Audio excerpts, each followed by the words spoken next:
Welcome to our expert webinar, Food for Thought, Discover Food Bank Resources in Arizona. Today, we're excited to delve into how the Arizona Food Bank Network is tackling hunger and making a difference in our communities. This webinar is dedicated to unpacking the vision and initiatives of Arizona Food Bank Networks, featuring the insights of April Bradham, the network's new president and CEO. During the session, April will highlight the vital services provided by the Arizona Food Bank Network, reflecting on the organization's extensive community impact and discussing how community members can engage with and support their mission to end hunger in our state.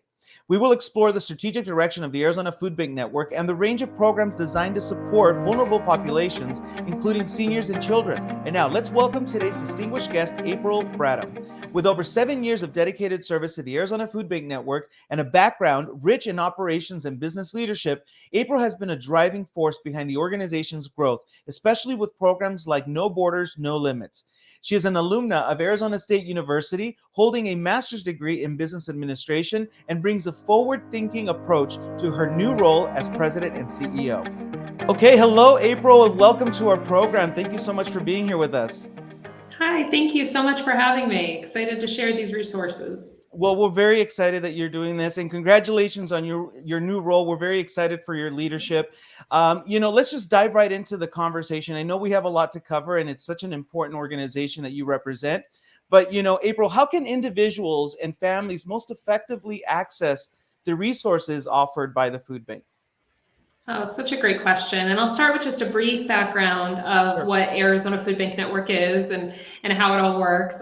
So Arizona Food Bank is a nonprofit that serves food bank members throughout the state of Arizona. So we have 5 regional food bank members, and they provide food directly to individuals, but also to about 1,000 partners throughout the state.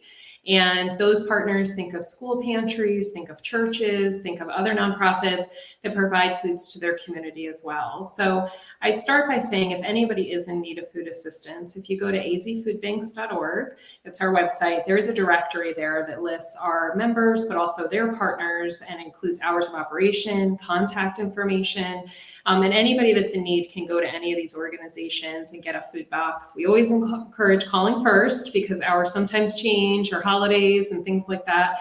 But really, those resources are accessible to anybody that needs it, and you can find that very easily with just a click of a button. Yeah, it's such important work that you do. And just to kind of build on this, April, I'm really curious, what kind of drives you when you come into work every day and you're delivering this beautiful resource in our community? It's a great question. I think for me, I believe deeply that everybody needs food to survive and to thrive and to be, as strong in their best selves as possible. And that's everywhere from kids to adults to seniors. And really being driven by knowing that there is this need in our community, and a substantial need, really helps us wake up every morning and go, how do we keep serving more? How do we get more food to those in need throughout the community? Yeah, those are all the right questions, and I'm sure a lot of our audience are also thinking about that. And so, as you mentioned that, this is a collaborative effort as well, right? This is an all hands on deck. We all need food. Families who are going through food insecurity, I hope they're listening, that there is help, there is support. And so I'm just curious, could you elaborate on specific programs aimed to supporting vulnerable groups within our communities? Absolutely. And there's a few different levels of that. So first, obviously, food banks getting food to people today, right? One of our mission is a hunger-free Arizona. We need to make sure people who need food today get food today. So our food bank members work very hard to make sure they have enough food for when people show up at their doors and say, I just need a little help right now. We support them in a couple different ways, including a produce rescue program that we have in Nogales, Arizona, to make sure we also have a good balance of healthy, nutritious food. We help with transporting food between our members when there's access to share, so that no matter where a client is within the state, they have access to that food. In addition, there's some other programs. So one being awareness and really building promotion and support for programs like SNAP, which is formerly known as food stamps, or WIC, which is a Women, Infant, Children program for accessing food resources. So understanding what other programs are out there beyond food banking is important. And that actually even reaches into school meals, and making sure that if kids need food at schools, those programs are being leveraged as much as possible, and really getting all of those proper nutritious meals to kids so they can learn and grow and really thrive in their futures as well. Yeah, absolutely. And it really is an investment in the future of our Mhm. communities as well, making sure that they're well Mhm. nourished and have the proper nutrition. And it's really wonderful to hear how, your work intersects with so many other layers of community efforts to Mhm. feed our families. And so my next question, to kind of really think about is, how what are some most meaningful ways to for community members to contribute to your work? Yeah, I really appreciate the question because I think it goes to the fact that there's not one organization, or in our case, a group of organizations, or one individual that can Mhm, solve all of this, right? It's a mhm, huge community effort that really drives the support. So I'd say the first thing is just being aware is one of the best things that people can do. The reasons that folks become food insecure is as complex as us as individuals mhm, are. mhm, And so that means that all of us, either personally or a friend or a neighbor or a family member, might experience food insecurity, whether it's a loss of a job or an unexpected health crisis or financial emergency. So knowing where people can get help and being able to share that information is one of the easiest things that I think mhm, anybody can do. And then obviously we're all nonprofits, so we rely mhm, heavily on support of our community, and monetary donations is a wonderful way, of course, but also our food banks rely heavily on time from volunteers, as well as food donations and food mhm, drives and those kinds of things. So there's a lot of different ways people can engage depending on what time they have available, but starting with knowing what resources are out there and then finding ways that they can individually contribute to expanding those resources is really the most value that anybody can bring. right. Relying on the community is such an important, their time, treasure, and talent. It goes a long way, right? Especially when we're feeding our community, making sure that they're well nourished and healthy. And I think about the kids in the schools who, maybe come to class without having had breakfast, or having to go a full day without, waiting until the end of the day to get home, or waiting. Yeah, it's a complicated situation, which is why I really want to emphasize supporting organizations like yours is so important. And I was on your website and I saw so many wonderful resources that you're already providing in the community. But I know that this is the time to give. We're in a season of giving, and this is the time to start also picking up some new bits of information. I'm curious, what kind of educational programs or workshops do you offer in the community for those of us who want to get involved?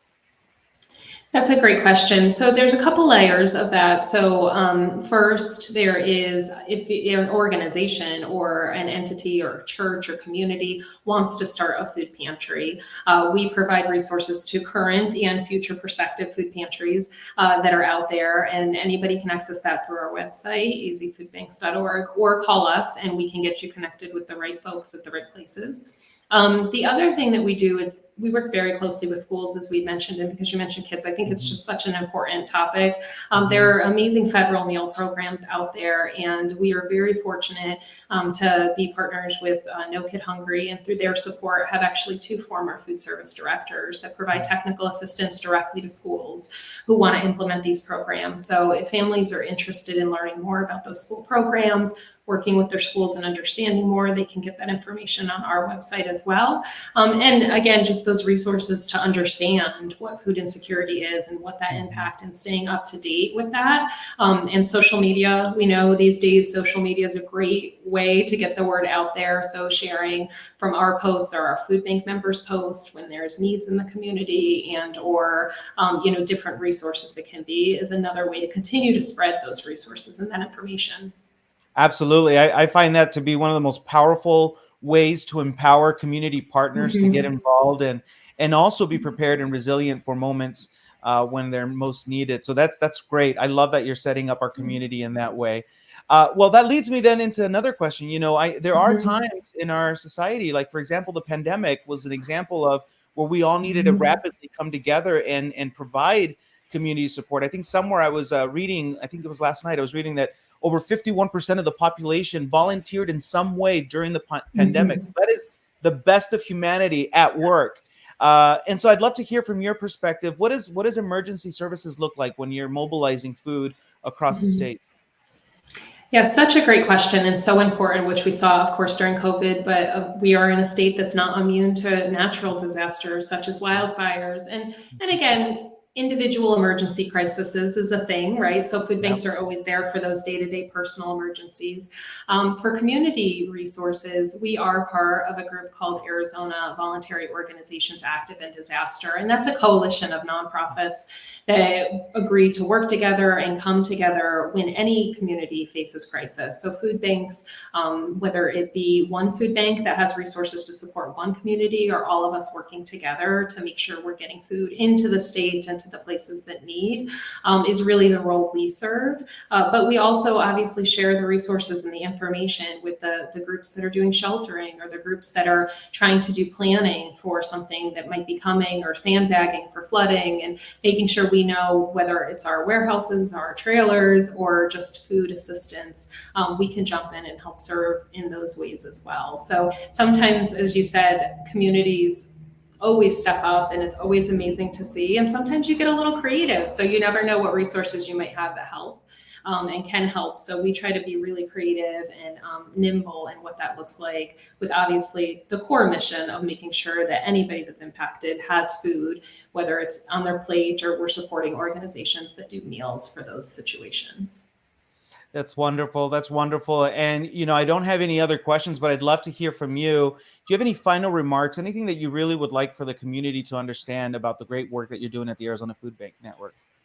Yeah, thanks for the opportunity. I mean, I think that one of the most important things, again, is anybody can get involved in this work. And like I said, it's as simple as sharing a social media post or just understanding, hey, if I have somebody I run into that's in need, I know where that they can go because I've educated myself and I've taken a minute to learn a little bit about the Food Bank Network and how our resources can be there.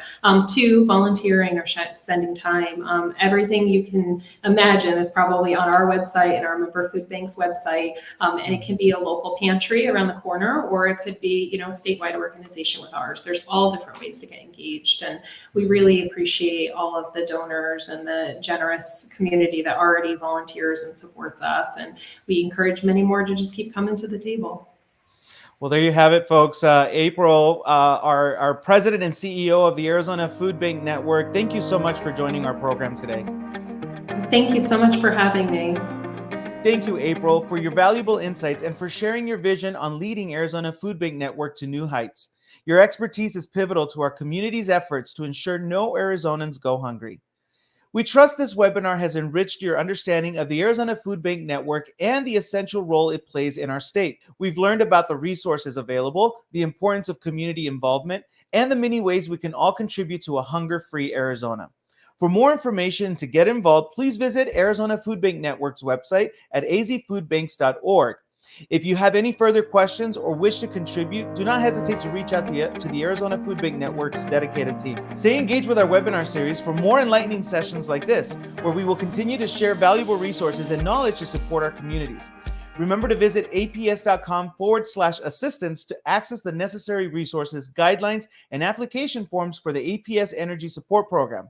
If you have any further questions or need assistance, reach out to the APS customer service team and they will be more than happy to assist you. Thank you again for joining us, and we look forward to having you in our future sessions.